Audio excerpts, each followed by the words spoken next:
하겠습니다. 오늘 함께 볼 말씀은 에베소서 4장 1절에서 6절 말씀입니다. 에베소서 4장 1절에서 6절 말씀입니다.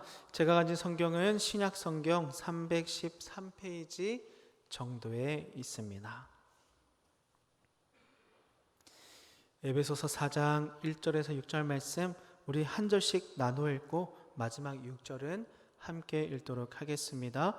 그러므로 주 안에서 갇힌 내가 너희를 권하노니 너희가 부르심을 받은 일에 합당하게 행하여 모든 겸손과 온유로 하고 오래 참음으로 사랑 가운데서 서로 용납하고 평안에 매는 줄로 성령이 하나 되게 하신 것을 힘써 지키라. 몸이 하나요 성령도 한 분이시니 이와 같이 너희가 부르심의 한 소망 안에서 받았느니라. 주도 한 분이시요 믿음도 하나요 세례도 하나요 하나님도 한 분이시니 곧 만유의 아버지시라. 만유 위에 계시고 만유를 통일하시고 만유 가운데 계시도다. 아멘. 오늘 말씀으로 주 안에서 우린 하나입니다 라는 제목으로 함께 은혜를 나누고자 합니다. 우리 옆에 계신 성도님과 이렇게 인사했으면 좋겠습니다. 주 안에서 우린 하나입니다. 인사해볼까요? 주 안에서 우린 하나님. 한 번 더 인사하겠습니다. 하나가 되기를 힘씁시다. 하나가 되기를 힘씁시다. 감사합니다. 하나가 되는 것을 다른 말로 표현하면 연합이라는 단어가 됩니다. 이 연합이라는 것은 두 가지 이상의 사물이 합동해서 하나의 새로운 조직체를 만들어내는 것인데요. 그럼 우리는 이렇게 생각해 볼 수 있습니다. 오늘 설교의 제목이 주 안에서 하나가 되는 것인데 왜 우리는 주님 안에서 하나가 되어야 합니까? 하나가 되기를 노력해야 하는 이유가 무엇입니까? 그냥 이렇게 주일날 교회 와서 예배 드리고 돌아가면 되는 것은 아닙니까? 교회가 우리에게 하나됨을 요구하는 이유는 크게 두 가지인데요. 첫 번째 이유는 바로 교회에서 연합이 중요하기 때문입니다. 교회는 그리스도 안에서 부르심받은 하나님의 백성들이 이루는 귀한 공동체입니다. 즉 하나님이 통치하시는 복된 나라에서 주시는 안식과 은혜를 누리며 살아가는 사람들이 바로 저와 여러분, 이 교회라는 것이죠. 교회는 참 특별하게도 주님 안에서 하나가 될 수 있습니다. 더 이상 이 분열된 개별적인 존재가 아니라 하나요, 한 몸인 공동체, 집합적인 존재로 모여 살아가는 것이 바로 교회인데요. 그렇기에 교회로 부르심을 받은 우리는 서로 연합해야 하는 것이죠. 그러한 연합 안에서 오직 교회의 머리이신 예수님으로부터 오는 모든 것으로 충만할 때 서로 사랑하며 섬기며 살아갈 수 있습니다. 왜냐하면 그렇게 살아갈 때 교회는 주님의 은혜 충만을 누립니다. 그 은혜가 우리를 통해 흘러 넘치기 때문입니다. 그러니 연합이 중요한 것이죠. 교회가 우리에게 연합을 요구하는 또 하나의 이유는 교회 안에서 서로 연합하는 것이 너무나 힘들기 때문입니다. 연합이 뭐였습니까? 서로 다른 두 개체가 합쳐서 하나가 되는 것인데요. 이러한 연합에 꼭 필요한 것이 하나 있습니다. 바로 섬김입니다. 섬긴다는 것을 쉽게 이야기하면 그 사람에게 가장 필요한 것을 제공해 주는 것이 섬긴다라는 것인데요. 예를 들어서 예수님이 우리를 섬기기 위해 이 땅에 오셨습니다. 그렇다면 예수님께서는 죄인된 우리에게 가장 필요한 구원의 은혜를 누리게 하심으로 우리가 해결할 수 없는 이 죄의 문제를 해결하시고 채우셨다, 섬기셨다라고 이해할 수 있는 것이죠. 그 사람을 섬기려면 그 사람에게 가장 필요한 것을 채워주기 위해선 그 사람을 아주 잘 알아야 합니다. 그 사람이 어떤 생활을 하고 있는지, 어떤 삶의 모습을 가지고 있는지, 어떤 가치관과 어떤 고민과 어떤 어려움으로 힘들어하는지 알고 있어야 하는 것이죠. 이런 것들을 알기 위해 하다 보면 자연스레 관심이 갑니다. 관심이 가면 신경이 쓰이고요. 그 사람이 어떻게 사는지, 어떤 가치관을 가지고 있는지, 어떤 고민과 어려움을 겪는지 등의 것들이 보여지게 되는데요. 하지만 요즘은 이렇게 다른 사람에게 관심을 갖고 신경을 쓰고 그 사람을 섬기는 일이 너무나 어려운 시대가 되고 있습니다.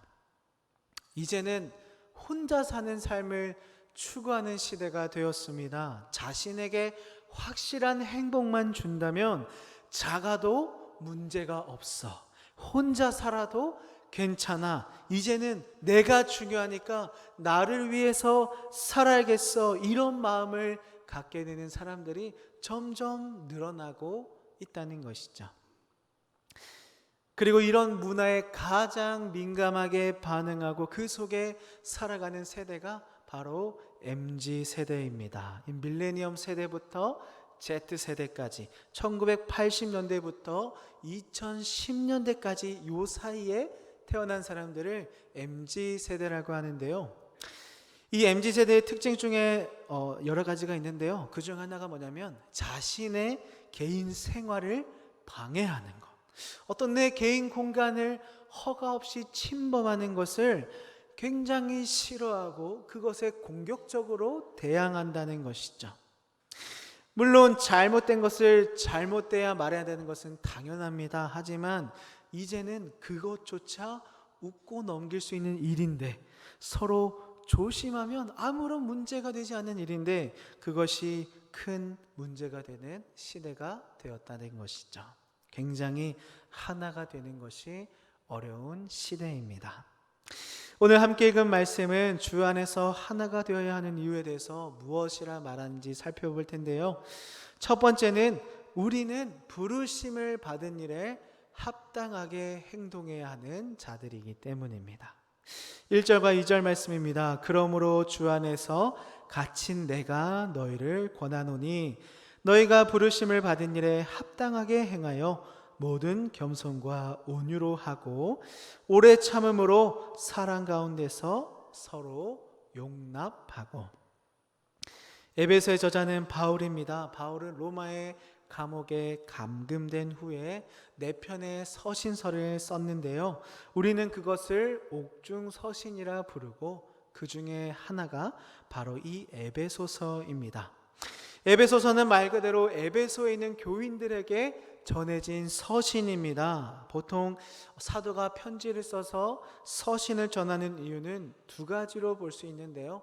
하나는 칭찬의 목적, 또 다른 하나는 권면의 목적입니다. 에베소서는 권면의 목적을 무엇인가에 대해서 조언을 하기 위해 쓰여진 서신인데요. 그렇다면 바울은 어떤 것을 권면하기 위해서 이 말씀을 기록한 것일까요? 바로 연합을 지킴으로 분열을 막기 위해서였습니다. 에베소 교회를 포함하여 그 당시 아시아에 있는 교회들에는 늘 이 분열의 위험이 있었습니다. 왜냐하면 교회라는 하나의 공동체 안에 다른 민족, 다른 문화, 다른 성향을 가진 이방인과 유대인들 여러 사람들이 섞여서 하나의 공동체를 이루고 있었기 때문이죠. 바울은 그러한 에베소 교인들에게 말합니다. 너희가 부르심을 받은 일에 합당하게 행해라. 받았다는 것은 수동적인 의미를 가지고 있습니다. 받은 겁니다. 어떤 사람들은 이 구원을 내가 스스로 쟁취했다라고 생각합니다. 그래서 내가 능력으로 쟁취한 것이기 때문에 내 삶에 문제가 생기면 잃어버릴 수도 있다라고 생각하는 것이죠. 그러나 가져온 것이 아니라 주셨기에 받은 것인 줄 믿습니다. 즉 우리가 하나님을 택한 것이 아닙니다. 사람이 하나님이란 개념을 만들어낸 것도 아니고 하나님께서 먼저 자신의 창조한 사람들 가운데 구원하기로 선택하신 자들 가운데 그들을 불러주셨고 의롭다 하셨으며 의롭다 하신 그들을 영화롭게 하신다는 놀라운 믿음의 고백을 부르심을 받았다, 주셨기에 받을 수 있는 것이다라는 수동태로 전하고 있는 것이죠. 바울이 말하는 부르심을 받은 자들은 예수 그리스도의 구속사역으로 말미암아 형성된 교회 공동체의 일원들, 바로 저와 여러분입니다. 그렇기 때문에 이 교회 공동체 일원들은 모든 일을 우리의 구원자 되시는 예수님을 머리에 두고 그리스도의 몸된 교회의 정체성과 관련해서 일을 처리해야 되는 것이죠. 그들에게 합당하게 행하라 라는 것은 그러한 부르심을 받은 자로서, 그러한 부르심의 은혜를 누리는 자로서 그러한 삶의 방식을 가져야 한다는 것이죠. 그러한 부르심을 받은 교회와 그 교회에 속한 성도는 부르심에 맞게 살아야 됩니다. 구원받았다고 끝이 아닙니다. 하나님이 우리에게 맡기신 귀한 사명을 감당해 가야 하는 것이죠. 구원받음으로 꼴린이 아니라 구원받음으로 달려가야 되는 줄 믿습니다. 그러한 적합한 삶의 방식이 이 2절부터 등장하고 있는데요. 즉 겸손과 온유와 오래 참음으로 서로 사랑하며 용납하고 살아야 한다는 것이죠. 겸손과 온유와 오래 참음 중에 왜 겸손이 가장 먼저 나왔을까요? 그것은 겸손이 가장 중요하다고 말하고 있기 때문입니다. 이 겸손은 나 스스로 겸손하고 착하고 의젓한 게 아닙니다. 하나님과의 관계에서 먼저 이해가 되어야 하는 겸손인데요. 즉 진정한 겸손은 하나님 앞에서 나의 부족함을 깨닫고 나를 낮추는 것입니다. 믿는 자들은 누구나 할 것 없이 겸손해야 됩니다. 왜 그렇습니까? 우리의 구원자 되시는 예수님이 겸손하셨거든요. 그분은 하나님과 동등되심에도 불구하고 자신을 낮추어 이 땅에 오셔서 사람이 되셨습니다. 그리고 죄인을 구원하시기 위해 하나님이신 그분은 십자가에 못 박혀 죽으셨습니다. 그렇기 때문에 우리는 그리스도로 말미암아 구원을 받은 자들이기 때문에 날마다 기억하며 나의 본성과 자아를 부인하면서 하나님 앞에서 자신을 낮추는 삶을 살아야 됩니다. 누구처럼입니까? 예수님처럼이죠. 이렇게 겸손함으로 살아갈 때, 나의 부족함을 깨달을 때, 그리고 주님을 닮아가고자 할 때 우리는 서로가 서로를 도와줄 수 있습니다. 서로를 세워줄 수 있습니다. 교회 공동체가 분리되지 않고 하나가 되어 가는 것이죠. 두 번째로 온유는 사랑의 특성인데요. 이 성령의 9가지 열매 중 하나입니다. 이 온유함은 결코 이 약함에서 오는 이 온유함이 아닙니다. 보통 온유하다라고 생각한다면 점잖다, 조용하다, 뭔가 이렇게 작다, 이런 이미지를 가질 수 있지만 이 온유는 연약함, 약함에서 오는 온유함이 아니라 강함을 절제함으로써 나타나는 부드러움을 의미합니다. 쉽게 말하면 이 온유함은 이 자동차 문에 붙어있는 이 문콕 방지용 스펀지와 같다라는 것인데요. 자동차끼리 문을 열다 쿵 부딪히면 상처가 나고 자국이 남습니다. 그러나 이 온유함이 있다면 부딪혀도 상처와 자국을 막을 수 있는 것이죠.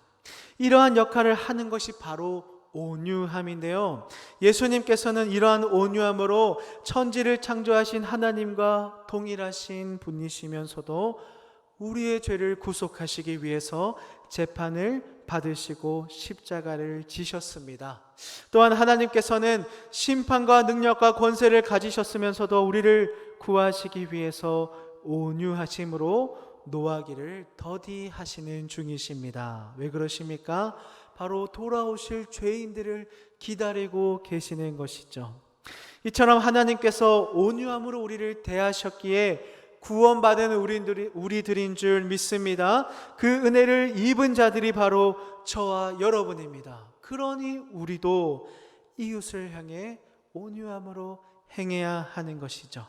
약함에서 오는 온유함이 아니라 우리 안에는 그리스도의 강한 심장을, 말씀을 가지되 밖으로는 따뜻하고 부드러운 말과 행동을 해야 하는 것이죠. 차에 붙어있는 문콕 방지용 스티커처럼 스펀지처럼 차 문길에 부딪혀 상처가 나고 패이고 구겨지는 일이 일어나지 않도록 우리가 그 안에서 그 역할을 감당해야 합니다. 마지막으로 오래 참음은 이 분노를 자제할 수 있는 감정을 가리키는데요. 요즘 뉴스를 보면 이 시대가 분노를 참 쉽게 표현하는 시대인 것 같습니다. 이 뉴스를 보면 왜지? 이해가 안 되는 사건들이 참 많이 일어나고 있는데요. 그냥 일면식도 없는 지나가는 사람을 폭행한다든지, 다른 사람의 물건을 갑자기 부숴버린다든지, 피해를 주는 등 이성적으로 쉽게 이해할 수 없는 사건, 사고들이 참 많이 일어나고 있는 것 같습니다. 더 큰 사실은 이유가 없습니다. 그냥 하는 것이죠.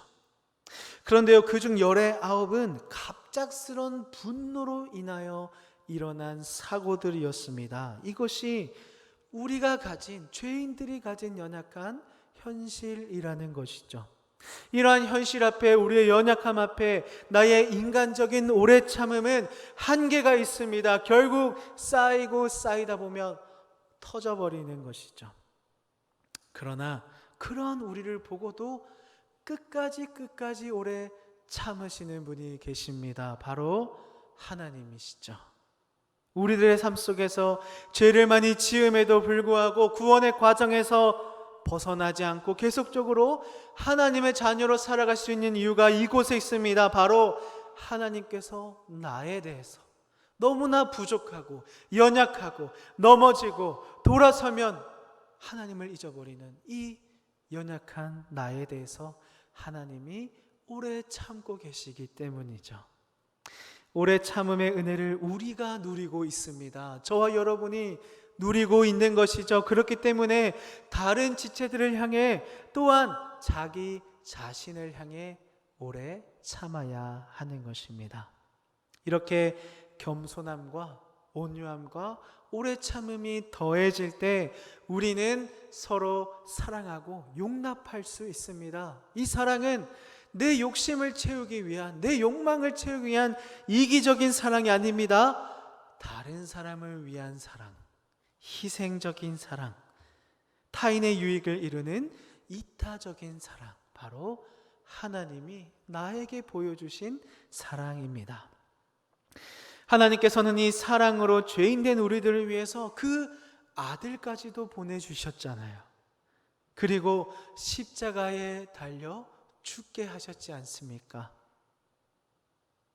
하나님의 자녀이며 그리스도의 몸된 교회, 이 공동체를 이루는 성도라면, 하나님의 사랑을 누리는 자라면, 구원의 은혜를 누리는 자라면 그 사랑을 본받아서 그 사랑으로 내 이웃을 사랑할 수 있어야 하는 것이죠.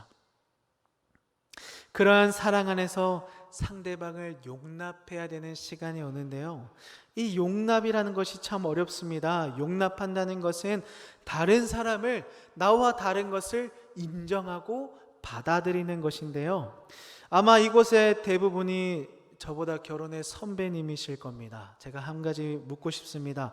결혼하면 참 행복합니다. 맞습니까? 네, 말씀이 많이 없으시네요. 결혼하면 참 행복합니다. 사랑하는 사람과 평생 함께 산다는 것이 너무나 기쁜 일입니다. 그러면서 태어나는 자녀가 주는 기쁨이, 또 그 자녀가 성장하는 감격은 참 귀하지만 너무나 힘이 듭니다. 언제 크냐 싶습니다. 저는 이 말이 그렇게 제 인생에 와닿을 줄 몰랐습니다. 자녀가 제일 이뻐 보일 때가 언제인 줄 아십니까? 잘 때입니다. 저는 이 말을 몸소 체험하고 살아가고 있습니다. 하지만 그렇게 힘든 만큼 참 기쁘고 감사한 순간이 있으니 다들 버티시는 것 아닙니까? 제가 부모님을 만나면 꼭 물어봅니다. 아니, 어떻게 키우셨어요?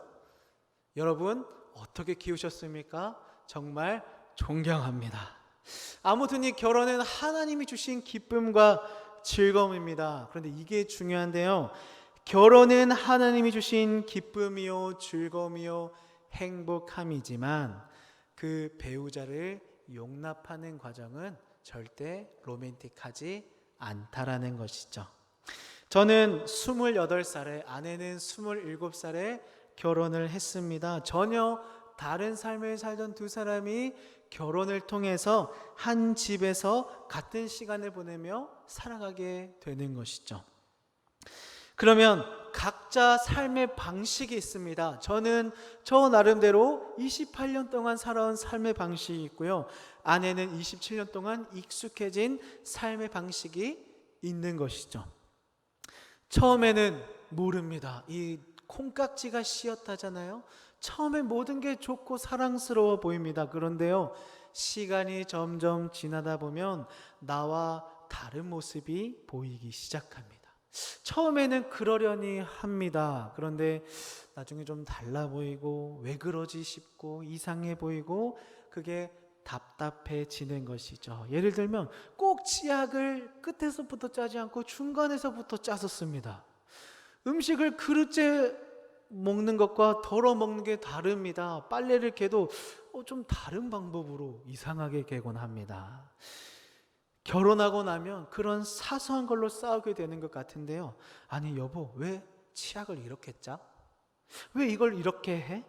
그게 쌓이게 되고 깊어지면 서로 상처를 주고 이 상처가 깊어지면 다툼이 생기는 것이죠. 이렇게 두 사람이 살아도 다른 부분이 많고 이상하고 답답한 일이 생겨나는데 더 많은 사람, 더 다양한 삶의 방식을 가진 사람들이 모여있는 이 교회라는 공동체는 어떻겠습니까? 우리가 쉽게 잃어버리는 것이 다양하고 이질적인 사람들이 모인 곳이 바로 이 교회라는 것입니다. 이 교회 안에는 나와 다른 생각을 하고 다른 삶의 방식을 가진 지체가 사람들이 거의 대다수라고 보면 됩니다. 특히 본문에 나오는 에베소 교회는 유대인뿐만 아니라 순수한 이방인, 외국인이죠. 또한 디아스포라 유대인으로서 복음을 듣고 성도가 된 자 등 문학적으로, 종교적으로, 사상적으로 배경을 달리하는 사람들이 모여서 그리스도 안에서 하나의 공동체를 이루어가고 있던 곳이 이 에베소 교회입니다. 그나마 우리는 어떻습니까? 같은 나라 사람, 같은 문화권의 사람, 같은 구미 사람, 같은 언어를 쓰고 같은 시대를 살고 이렇게 모여 지내니까 그나마 공통점이 있으니 다행인 것이죠. 하지만 에베소 교회는 그 정도까지의 공통점도 누리지 못하고 있었습니다. 이런 에베소 교회 상황 안에서 상대방을 용납하지 않는다면, 겸손함으로, 온유함으로, 오래 참음으로 서로 사랑하지 못한다면 이 교회가 어떻게 되겠습니까? 그리스도의 한 몸 된 교회를 유지할 수 없는 것이죠. 그렇게 바울은 서로 용납해라, 서로 사랑하며 섬겨라, 먼저 겸손하고 온유함으로 오래 참음으로 서로를 사랑해라, 그러함으로 부르심을 받은 자답게 행동하며 살라 말하고 있는 것이죠. 두 번째는 우리는 성령이 하나 되게 하신 것을 힘써 지켜야 하는 자들이기 때문입니다. 3절을 보시면 평안에 매는 줄이 등장하는데요, 이 매는 줄은 이 사슬을 의미합니다. 이 하나의 고리가 이어져서 긴 줄이 되는 것이 매는 줄인데요, 평안이 이와 같다는 것이죠. 자, 하나의 고리만 온전하고 다른 고리가 끊어져 있습니다. 그것은 매는 줄이 될 수 없는 것이죠. 이처럼 하나님이 주시는 평안은 나만 평안하다고 되는 것이 아닙니다. 나만 올바르다고 다른 그 연결이 끊어져 있으면 매는 줄이 될 수 없는 것처럼 나만 평안하고 다른 사람이 나로 인해 평안하지 않다면 그것은 올바른 평안이 아니라는 것이죠. 교회 공동체의 다른 지체들과 함께 하나가 되어서 이 평안을 누려야 하는데요, 결국 평안은 매는 줄이 되어서 사슬이 되어서 성도와 성도 사이는 결코 벗어날 수 없는 공동체다라는 것을 알게 합니다. 즉 성도와 성도가 평안에 매는 줄, 서로가 연결되어 하나가 될 때 성령이 하나 되게 하신 것을 힘써 지킬 수 있는 것이죠. 여기서 이 힘써 지키라라는 단어가 참 중요한데요, 이 단어는 명령형과 현재형으로 쓰여 있습니다. 명령은 지금 당장, 현재형은 계속 끊임없이입니다. 즉 성령이 하나 되게 하신 것을 지키기 위해서는 지금부터 끝까지, 지금부터 반복적으로 끊임없이 이어져야 한다는 것이죠. 왜냐하면 우리는 서로 무관하고 이질적이고 다양한 부류의 사람들인데, 주님의 구원의 은혜를 통해서 성령의 역사하심으로 인해서 우리가 그렇게 살아왔던 인생의 담을 허물어버리고 주님과 함께 한 몸으로 살아가고 있는 공동체이기 때문입니다. 또한 바울은 이렇게 부르심을 받은 자들을, 교회를 사람의 몸으로 비유하고 있습니다. 마치 사람의 몸이, 인간의 육체가 지체 간에 상호 긴밀하게 연결되어서 서로 분리되면 무슨 소용이 있겠습니까? 팔과 다리와 모든 신체 기관이 몸에 붙어서 하나가 될 때 움직일 수 있고 행할 수 있는 것이죠. 이처럼 이 교회는 과거에는 이스라엘과 이방인이라는 두 개의 구별된 몸이었지만 이제는 주님의 구원의 은혜를 통해서 하나의 몸이 되었다는 것이죠. 이러한 하나의 몸에는 사도, 선지자, 복음을 전하는 자 등 여러 다양한 지체들이 있습니다. 그리고 몸의 각 부분을 이루는 지체들은 하나의 머리 예수 그리스도를 따라서 이 교회를 사역하는 귀한 공동체의 사역을 감당해 가는 것이죠. 마치 몸이 하나의 머리를 두고 모든 팔다리가 힘을 써서 살아갈 때 이 몸이 자라나는 것처럼, 그리스도의 몸된 교회가 그리스도를 머리로 두고 서로 섬기며 돌보며 함께 할 때 이 교회가 자라간다는 것입니다. 또한 바울은 몸이 하나이고 성령도 하나라고 말합니다. 그리고 그러한 부르심의 한 소망 안에서 부르심을 받은 자라고 말하고 있는데요, 성령은 하나 되게 하시고 연합하게 하시며 은혜와 기쁨과 감사를 쫓아 살아가게 하십니다. 즉 이러한 성령이 하나 되게 하시는 사역을 통해서 우리를 부르신 하나님의 소망 안에서 하나님이 주시는 은혜와 기쁨과 감사에 따라 살아갈 수 있다는 것이죠. 정리를 해보면 몸이 하나의 머리를 두고 자라나는 것처럼 교회도 그리스도를 머리로 두고 함께 자라가는 것입니다.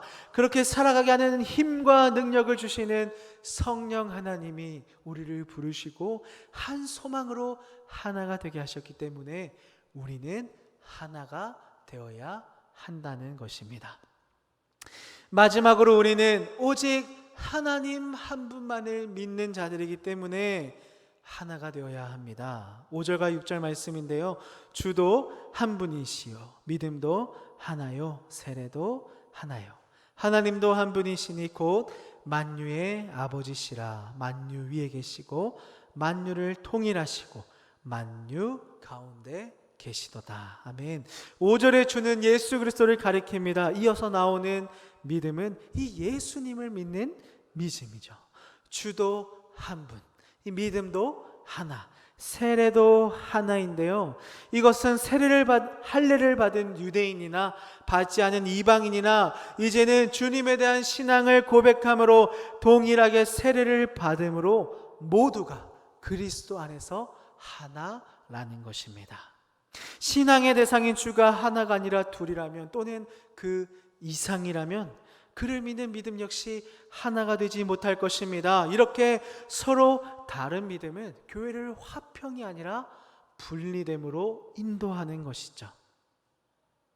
더 나아가 바울은 하나님도 한 분이시며 만유의 아버지시며 모든 것 위에, 모든 것을 통해, 모든 것 안에 계신다라고 말하고 있는데요, 우리 신명기 6장 4절 말씀입니다. 우리 함께 읽어볼까요? 이스라엘아 들으라, 우리 하나님 여호와는 오직 유일한 여호와이시니. 아멘. 너무나 힘이 되는 말씀이지 않습니까? 여호와는 오직 유일한 하나님 한 분이신 줄 믿습니다. 하나님께서 한 분이시다라는 교리는 이 유대교의 신앙, 우리의 신앙과 이방종교의 신앙과 다름을 보여주는 가장 중요한 특징입니다. 그래서 유대인들은 자녀들을 양육하면서 하나님께서 한 분이다, 오직 유일한 여호와는 한 분이다라는 사실을 가르쳐 왔는데요. 물론 하나님도 말씀하셨습니다. 나 외에 다른 신은 없다. 우상 숭배를 금지하셨고요. 이 명령을 어기고 우상에게 희생을 드리는 자를 멸하라 말씀하셨습니다.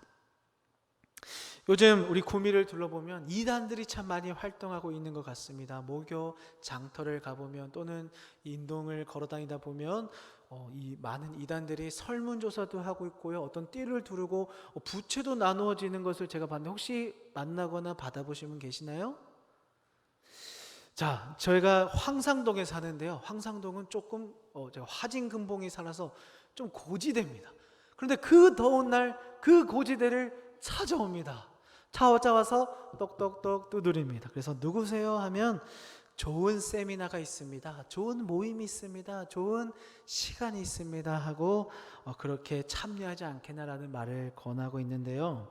여러분, 중요한 것은 다른 것은 없습니다. 신명기 6장 4절 말씀처럼 오직 하나님만이 유일한 하나님이심을 믿습니다. 이런 하나님을 만유의 아버지라고 말합니다. 누가 아버지라는 호칭을 사용합니까? 상관없는 자들이 아니라 그의 자녀들이 아버지라는 호칭을 사용합니다. 즉 만유의 아버지라는 것은 예수님을 통해 구원받은 자들이 그 은혜를 입음으로 양자됨의 과정을 통해 하나님을 아버지라 부르는 자들이 그 가운데 살아가고 있다는 것이죠. 그 구원 은혜를 누가 누렸습니까? 우리가, 저 여러분이 입고 있다는 것입니다. 이런 하나님이 모든 것 위에 계시고 모든 것 가운데 계시며 모든 것을 꿰뚫고 계십니다. 즉 우리 안에 지금도 함께 하신다라는 것이죠.